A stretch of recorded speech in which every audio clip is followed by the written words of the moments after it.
Hey everyone, welcome back to Soul Story Time.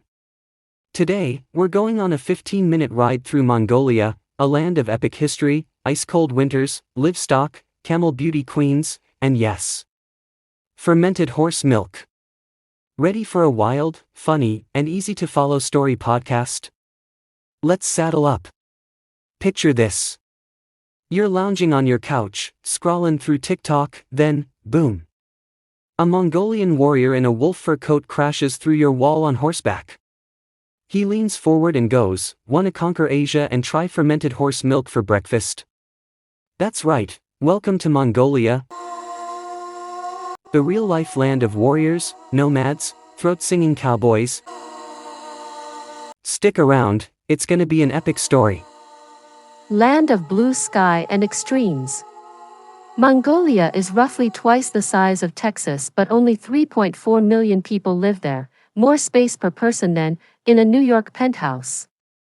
They call it the land of eternal blue sky. Imagine 250 sunny days a year, but winter sometimes drops to minus 30 degrees Celsius or lower. It's a world of sharp contrast: thick birch forests in the north, icy deserts, like the Gobi, frosty lakes, and snow-capped mountains. It's like Iceland, the Sahara, and Alaska all got mixed in one ginormous country. Ulaanbaatar, Cold Bowl City. Meet Ulaanbaatar, Mongolia's capital, sitting in a valley, around 1,350 m high, and it's the coldest capital on Earth. One day you can freeze at minus 40 degrees Celsius, the next your t-shirt is soaking in 40 degrees Celsius heat. Oops. It's real. It started as a wandering Buddhist temple town, moved 28 times, and finally settled in 1778. Today, you'll see Soviet-era apartment blocks, next to golden temples, gur camps, and traffic jams. But with far better air quality, well, sometimes. Language, money and passport. People speak Khalkha Mongolian, their main dialect. They read and write using Cyrillic letters. So if you know Russian alphabet, you're halfway there. Their money's called the togrog. About 3,400 tugriks equals $1. And the Mongolian passport, ranked mid-tier globally, roughly 72nd. So it gives you visa-free access to around 60 countries.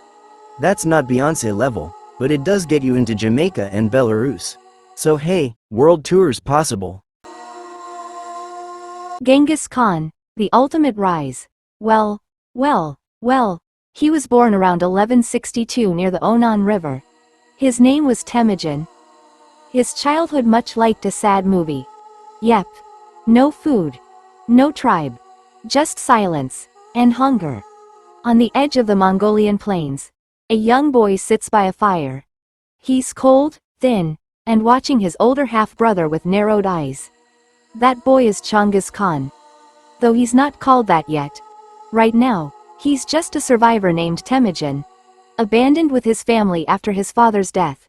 There's barely enough food for one person, and his half-brother Bektar has taken more than his share. In most families, that's a fight. In theirs, it's a death sentence. Ghengaz doesn't argue.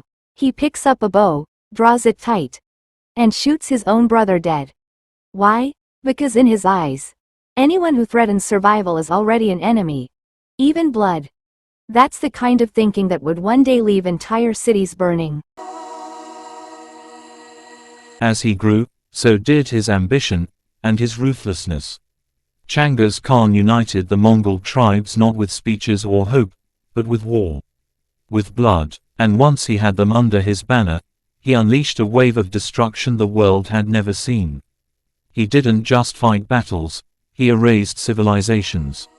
When the city of Nishapur rebelled and killed a Mongol general, who was married to Ghengaz's daughter, he ordered what some historians call one of the worst massacres in history. Tens of thousands, maybe over 100,000, were slaughtered. Not just soldiers, everyone, even animals were said to be killed just to make the city completely silent. Not long after, in Merv, the Mongols gathered the population, historians, estimate around 700,000, and executed them methodically. Groups of 10, dragged out and killed. There were no second chances. No forgiveness, just the cold calculation of a man who believed terror was more powerful than any army. In 1206, he united the clans and became Genghis Khan, which translates to Oceanic King or Universal Ruler. But actually he wasn't, because he was brutal. He then conquered massive territory, from northern China to the Caspian Sea, including Persia and parts of Russia. Genghis created the legal code called Yasa, valued religious tolerance, and advanced talent over bloodlines. Some people call him a genius, a military mastermind, a great leader. But what is greatness if it's built on bones? Genghis Khan didn't build a civilization. He tore others down to clear space for his rule. Cities like Bukhara, Samarkand, and Urgent weren't just defeated. They were emptied, sometimes burned to the ground. Libraries destroyed, cultures shattered, histories erased. And he did it not because he had to, but because it worked. He ruled through fear, and the world learned to tremble at the sound of hooves. It's tempting to be impressed by the scale of it all. The empire, the speed, the efficiency. But behind every number, every victory, are lives wiped out. Families turned to ash, knowledge lost forever, and it all started with a single kill over a piece of stolen meat. That wasn't just a moment of desperation. It was a glimpse of what was coming. Genghis Khan didn't rise by chance. He rose because he was willing to do what others wouldn't, no matter how brutal, how inhuman, how unforgivable. And the world paid the price for it. This isn't a story of greatness. It's a warning of how far a man will go when mercy is buried, and power becomes the only god. He died in 1227. Some say from a fall off his horse, others say illness. Legend has it, to keep his burial site secret, they killed 2,000 servants and even rerouted a river over his tomb. That grave remains unsolved mystery to this day. Still today, about 30% of Mongolians are nomads, herding horses, sheep, goats, cattle, yaks, and even camels, all in circular tents called ghers. Ghers are amazing. They're easy to move, cozy, and amazingly warm, even when it's freezing outside. Little kids, yes, toddlers, learn to ride horseback at age 3. Mind-blowing, yep. Imagine your toddler outpacing you on a bike, galloping across the steppe. Let's discuss Mongolia music taste. They sing with 2 voices at once. This is called kume, or throat singing. Sounds like singing in a cave, with an alien. Featured instrument like the Morin Kur, a wooden fiddle with a carved horse's head. Big annual events are Nardam, July, wrestling, archery, horse racing. Sagan Sa, Lunar New Year, feasting, gifts, family visits. Eagle festivals, ice fishing contests, and yes, camel beauty pageants. Mongolian food is next level. Steamed dumplings that flood the mouth with juicy meat. And how we can forget famous kusho. It contains fried meat pies, kind of like a Mongolian empanada. Korkog, chunks of meat cooked with hot stones, campfire style. Sute sai, Mongolian everyday survival just like coffee in your country. Actually, it's salty milk tea, served hot. It will be injustice if we won't talk about Irag. This is fermented mare's milk. It's tart, fizzy, and definitely a taste adventure. Guys, here a challenge for all of you. Would you drink the horse milk brew? Type yes if you're ready, or write nah if you're sticking with soda. If you want to visit here, budget travel for you. Sleep in a hostel or ger for cost approximately $10 to $25, eat local for $7 to $15, bus ride is $1. Mid-range travel $60 to $100 per day. Comfortable ger or hotel $30 to $70. Meals $20 to $30, taxi or minibus $5 to $15, guided day tours $10 to $40. Luxury, hotel, fine dining, private jeep tour $120 to $200 per day. Also, internal flights $100 to $300, international from Asia $231 way, from Europe, North America, $1,100 $1,400. In 2025, Mongolia is expecting over 1 million tourists, making visa application easier, so your adventure could be just around the corner. Mongolia's a parliamentary democracy. In 2025, they had a huge controversy. Prime Minister's son spotted with a Dior bag sparked protests, and Prime Minister resigned after a scandal. The economy runs on mining, coal, copper, gold, plus cashmere, agriculture, tourism. GDP has grown approximately 6% in recent years. Big mining projects including a Utolgoy copper mine and upcoming uranium mines. But mining revenues have raised political fights. Locals want a fair share. In Ulaanbaatar, the capital and home to nearly half the country's population, religion exists in a busy, modern landscape. Here, you'll find grand Buddhist temples like Gandantigchinlan Monastery, standing tall amidst traffic and skyscrapers.